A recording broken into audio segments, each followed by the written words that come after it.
हम लोग पढ़ रहे हैं यूपी ट्रिपल एससी पेट 2023 का प्रैक्टिस सेट का आज हम लोगों का 5 नंबर प्रैक्टिस सेट है, प्रैक्टिस सेट 5। इससे पहले हम लोगों ने 4 प्रैक्टिस सेट हल कर चुके हैं और हम लोग क्या करते हैं तो मैथ के 5 क्वेश्चन करते हैं, मैथ के 5 और ग्राफ कितने करते हैं तो ग्राफ 2 हल करते हैं जिसमें 10 क्वेश्चन। टोटल कितने क्वेश्चन हो जाते हैं, टोटल प्रैक्टिस सेट में कितने क्वेश्चन हो जाते हैं हमारे, प्रैक्टिस सेट में हमारे क्वेश्चन हो जाते हैं 15। हमारा दावा है कि इस 15 में यदि आप 13 भी कर लेते होंगे सही 15 में 13 यदि आप सही कर लेते होंगे तो जब भी आप देने जाएंगे यूपी ट्रिपल एससी पेट 2023 का, सभी ने फॉर्म भर दिया है, अब 1-1.5 महीने में आपका पेपर भी होगा। तो जब पेपर होगा तो आप, हमारा दावा है कि आप लोग 25 नंबर का आता है, कैसे, उसमें 4 ग्राफ आते हैं और 5 नंबर का मैथ आता है। 4 ग्राफ इंटू 5 कितना नंबर हो गया 20 इंटू 5 टोटल 25 नंबर के क्वेश्चन आते हैं आपके पेपर में। आपके पेपर में 25 नंबर मैथ से आता है जिसमें हम 15 नंबर के डेली क्वेश्चन हल कराते हैं। 2 ग्राफ 5 क्वेश्चन। ये बताइए 25 क्यों नहीं करा देते, क्योंकि टाइम ज़्यादा लगेगा। आपको अपनी बेसिक भी तैयार करना है, केवल प्रैक्टिस सेट ही नहीं। इसमें जो डाउट हो उसको आप कमेंट बॉक्स में कमेंट करके पूछ सकते हो, उससे रिलेटेड ट्रिक भी पूछ सकते हैं और हम आपको अपने चैनल पे ट्रिक की माध्यम से आपको पढ़ाते भी हैं मैथ बेसिक से अपर लेवल तक। यदि आप देखते होंगे डेली के लेक्चर तो आपको समस्या नहीं होगी। धीरे धीरे हम आपको सारे चैप्टर खत्म करा देंगे। अभी हम बेसिक वाला पढ़ा रहे हैं 10, लेकिन उसमें भी 15-20 लेक्चर हो चुके हैं। आप लोग उसे भी देखा करिए और उसके बाद से डेली प्रैक्टिस सेट को भी हल करिए, जिससे आपका नंबर ज़्यादा से ज़्यादा आ पाए।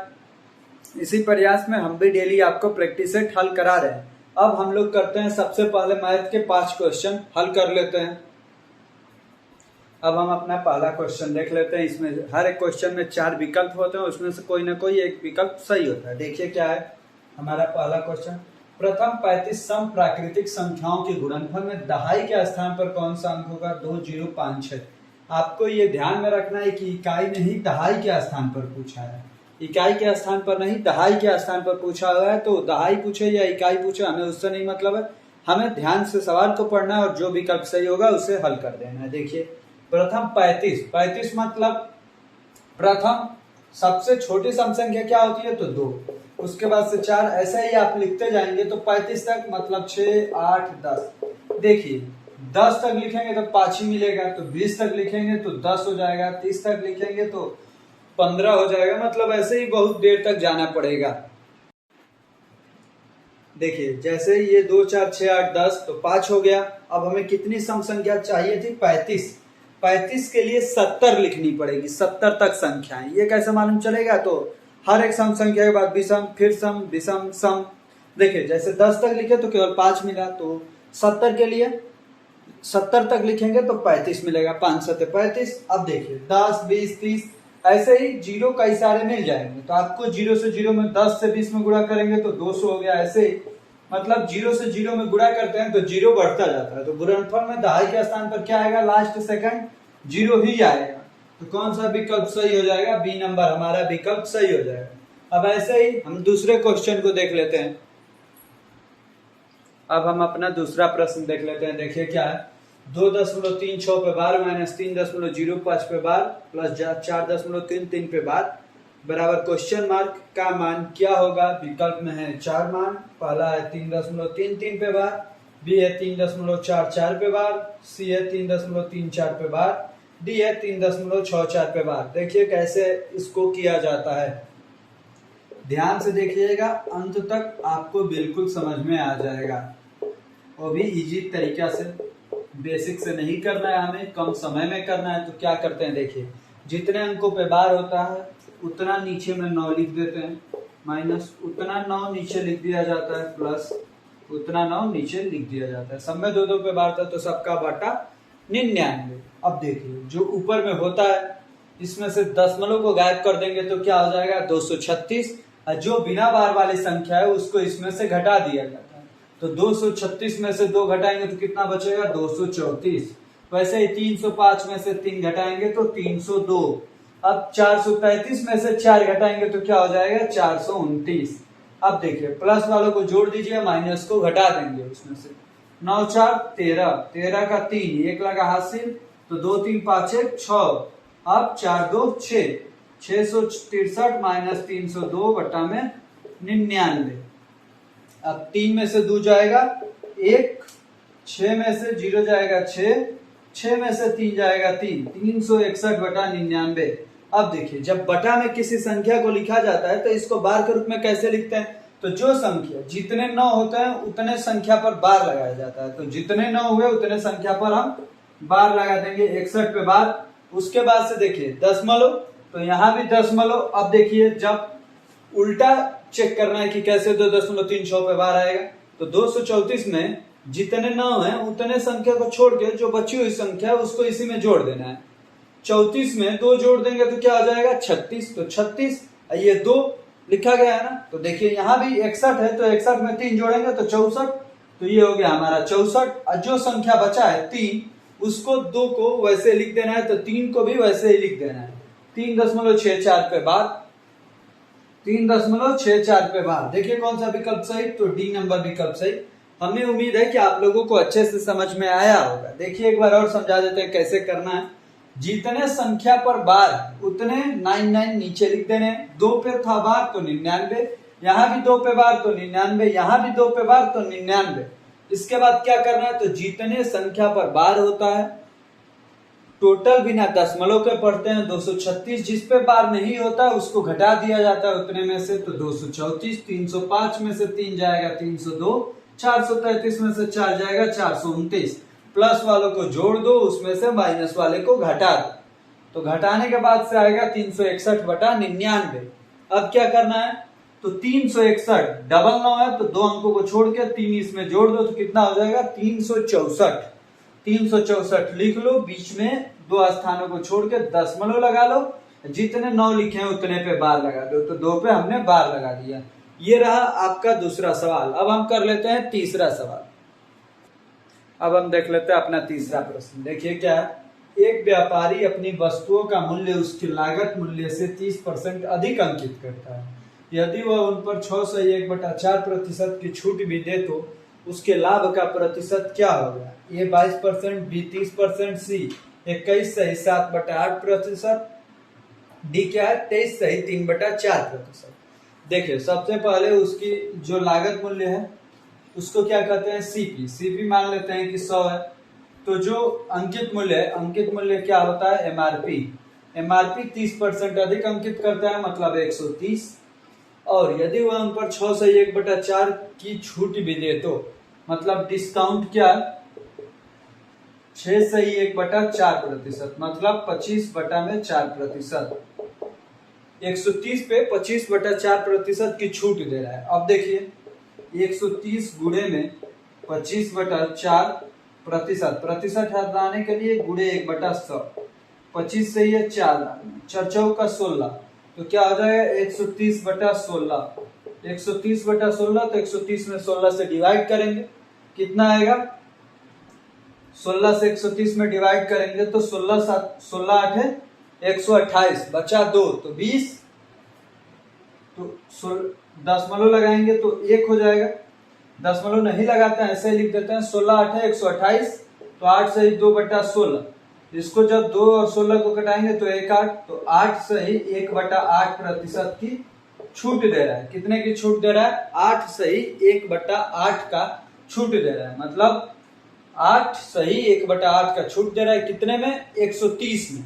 तो अब देखना है कि 100 से कितना ज्यादा है, तो 130 में से 8 से ही 1/8 घटा देंगे तो मालूम चल जाएगा।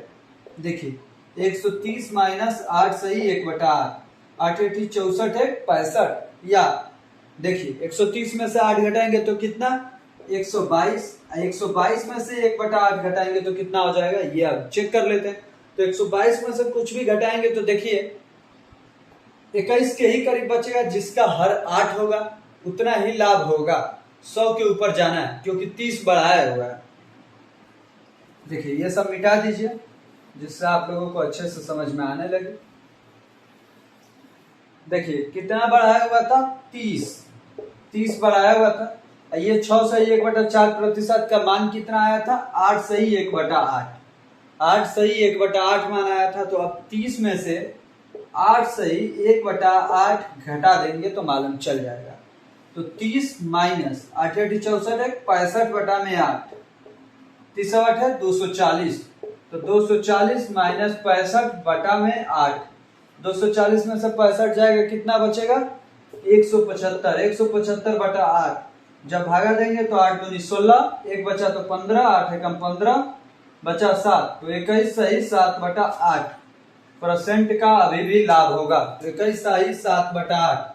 ऐसे भी आप डायरेक्टली आंसर दे सकते थे बटे में 8 देख करके।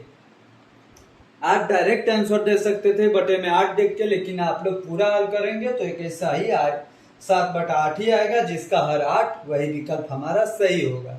ये रहा हम लोगों का तीसरा सवाल। अब कर लेते हैं चौथा सवाल। अब हम कर लेते हैं अपना नेक्स्ट सवाल। देखिए चौथा नंबर सवाल क्या है, 10, 15, 20 से पूर्णतः विभाज्य 4 अंकों वाली महत्तम संख्या क्या होगी। महत्तम मतलब अधिकतम। ऐसे आप विकल्प देख के भी समझ सकते हैं कि महत्तम मतलब अधिकतम। 10, 15, 20 से तो क्या करना है, या तो आप इन सब में 10, 15, 20 से डिवाइड करके देख लीजिएगा जो कट रहा, नहीं तो उसके अलावा वो विधि हार्ड हो जाती है, बहुत हार्ड। इसलिए आपको जो ट्रिक आसान होता है उसी ट्रिक से फॉलो करना चाहिए। 10, 15, 20, 10, 15, 20 का एलसीएम कितना हो जाएगा, तो 60। कैसे एलसीएम आसानी से निकाला जाता है, तो जो बड़े वाला नंबर है उसका टेबल पर ही ऐसा टेबल में उस जगह पे रुकना है जहां पर इन दोनों का भी टेबल में वो नंबर आता हो। 20 दूनी 40, 15 नहीं आता, 20 3 60, 15 में भी आता है, 10 में भी आता है। तो 60 हमारा एलसीएम हो गया। 4 अंकों की सबसे बड़ी संख्या 99, इसमें 60 से भागा दीजिए, कितनी बार जाएगा, एक बार, तो 60 बचा कितना 39। अब 9 लिखेंगे तो 6 बार जाएगा, 360 बचा कितना 39। फिर 9 लिखेंगे तो 6 बार जाएगा, 360 बचा कितना 39। जितना बचता है उतना इसमें से घटा देंगे, घटाएंगे तो आपकी संख्या आ जाएगी 99। तो आपका विकल्प कौन सा सही हो जाएगा, सी नंबर विकल्प आपका सही हो जाएगा। देखिए सवाल कितना इजी है, 10, 15, 20 उसका एलसीएम 60, जब भागा देंगे तो जो शेषफल बचेगा उसमें से घटा देंगे तो 99 60, आपका सी नंबर विकल्प सही हो जाएगा। अब हम लोग 5 नंबर क्वेश्चन को हल कर लेते हैं।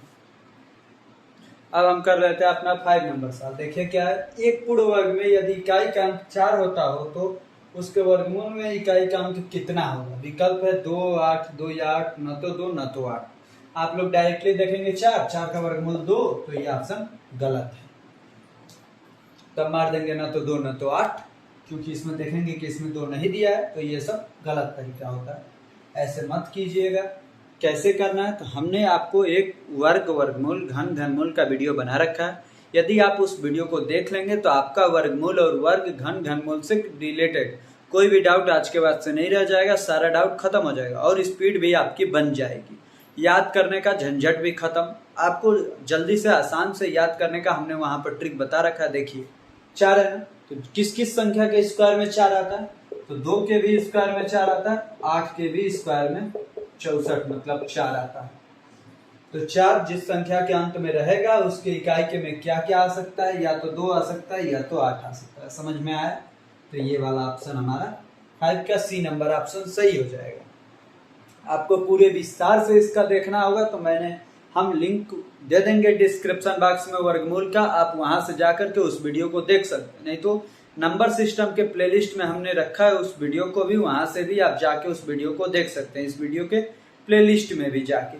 अब हम देख लेते हैं, आज 2 ग्राफ भी पढ़ना है। मैथ के 5 सवाल हम लोगों ने कर लिए हैं। अब हम लोग ग्राफ पे चलते हैं, ग्राफ को देखते हैं। अब हम अपना देखिए पहला ग्राफ हमारा क्या दिया हुआ है, इसमें 2 विश्वविद्यालय हैं, विश्वविद्यालय बी। जो कॉलम भरा हुआ है वह कॉलम विश्वविद्यालय ए का है, जो कॉलम नहीं भरा हुआ है जिसमें लाइनिंग है वह विश्वविद्यालय बी का है। इधर जो छात्रों की संख्या है ये हजारों में है, 10,000, 20,000, 30,000, 40,000, 50,000, 60,000, 70,000। इधर नीचे में सन दिया हुआ है 2013, 2014, 15, 16, 17, 18, 6 सन दिया हुआ है 13 से लेकर 18 तक। उसके बाद जो इसमें देखना है ये देखना है कि छात्रों की संख्या हजारों में दिया हुआ है। देखिए अब जो हमारा पहला क्वेश्चन है, वर्ष 2017-18 तथा 2014 में विश्वविद्यालय बी से उत्तीर्ण हुए छात्रों के बीच का अनुपात क्या है? ये उत्तीर्ण हुए ही छात्रों की संख्या दिखाया हुआ है। छात्रों के बीच का अनुपात क्या है? सबसे पहले क्या दिया है? विश्वविद्यालय बी। तो हमें क्या ध्यान में रखना है? विश्वविद्यालय बी, ये ध्यान में रखिएगा। अब 2017, तो 2017 का पहले लिख लेते हैं। क्या है? 2017 में विश्वविद्यालय बी में 60 है, तो यहाँ पर 60। उसके बाद से 2018, तो 2018 का लिख लेते हैं। विश्वविद्यालय बी में कितना है? 50। उसके बाद से 2014 में क्या है? तो इसको भी लिख लेते हैं। विश्वविद्यालय बी 30 है। अब सबका 0 0 कट जाएगा, तो कितना आ जाएगा? 6:5:3। ये रहा हमारा कौन सा ऑप्शन सही हो गया? डी नंबर ऑप्शन सही हो गया। ये हमारा ग्राफ का पहला क्वेश्चन था और इस प्रैक्टिस सेट का कौन सा क्वेश्चन था? 6 नंबर क्वेश्चन था। अब हम लोग कर लेते हैं 7 नंबर क्वेश्चन। अब हम लोग कर लेते हैं 7 नंबर क्वेश्चन। क्या है? विश्वविद्यालय बी, ध्यान रखना है कि विश्वविद्यालय बी की बात हो रही है, से वर्ष 2013, 2015 तथा 2016 में उत्तीर्ण हुए कुल छात्रों की संख्या ज्ञात करें। सबको जोड़ देंगे, उसके बाद से 1000 से मल्टीप्लाई कर देंगे तो कुल छात्रों की संख्या आ जाएगी। 1000 से क्यों गुणा करेंगे? क्योंकि हजारों में दिया हुआ था छात्रों की संख्या। अब देखिए 2013 में कितना है? 13 में 30। उसके बाद से 15, तो 15 में कितना है? 10।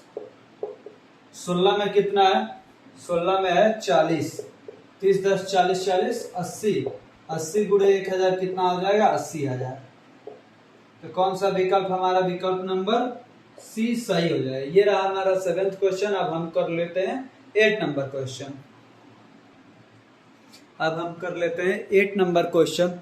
देखिए 8 नंबर क्वेश्चन क्या है कि वर्ष 2018 में दोनों विश्वविद्यालयों को मिलाकर उत्तीर्ण हुए कुल छात्रों की संख्या तथा वर्ष 2014 में दोनों विश्वविद्यालयों को मिलाकर उत्तीर्ण हुए कुल छात्रों की संख्या के बीच अंतर कितना होगा? अंतर, तो अंतर निकाल करके 1000 से गुणा कर देंगे। देखिए 2018 की बात क्या है ना? दोनों विश्वविद्यालय 18 ये वाला है। 18 में ए में कितने थे? 30। अभी में कितने थे? 50। तो 30 प्लस 50 कितना हो जाएगा? 80। अब देखिए 2014 की बात कर रहे हैं ना, तो 14 में कितना था? 20, ये 30। तो 20 प्लस 30 कितना हो जाएगा? 50। अब दोनों का अंतर कितना हो जाएगा? 80 में से 50 जाएगा 30। 30 में 1000 से गुणा कर देंगे, क्योंकि सारी छात्रों की संख्या कितनी दी हुई है इस ग्राफ पे? हजारों में। इसीलिए कितना अंतर हो जाएगा दोनों के बीच? 30,000। तो हमारा कौन सा विकल्प सही हुआ? तो हमारा 8 का सी नंबर विकल्प सही हो गया। अब हम लोग कर लेते हैं 9th नंबर क्वेश्चन। अब हम कर लेते हैं 9th नंबर क्वेश्चन। क्या है? वर्ष 2018 में विश्वविद्यालय बी, ध्यान रखिएगा कौन सा वर्ष? 2018। कौन सा विश्वविद्यालय? तो बी से उत्तीर्ण हुए छात्रों की संख्या पूरे 6 वर्षों में विश्वविद्यालय ए से उत्तीर्ण हुए कुल छात्रों की संख्या, ये पूरे 6 वर्ष, ये भी ध्यान रखना है। विश्वविद्यालय बी में 2018 में कितने लड़के पास हुए थे? बी में 60, बी में 50, तो ये हो गया 50 बटे में ए में उत्तीर्ण हुए कुल छात्रों की संख्या। ए मतलब डाट भरा हुआ डब्बा।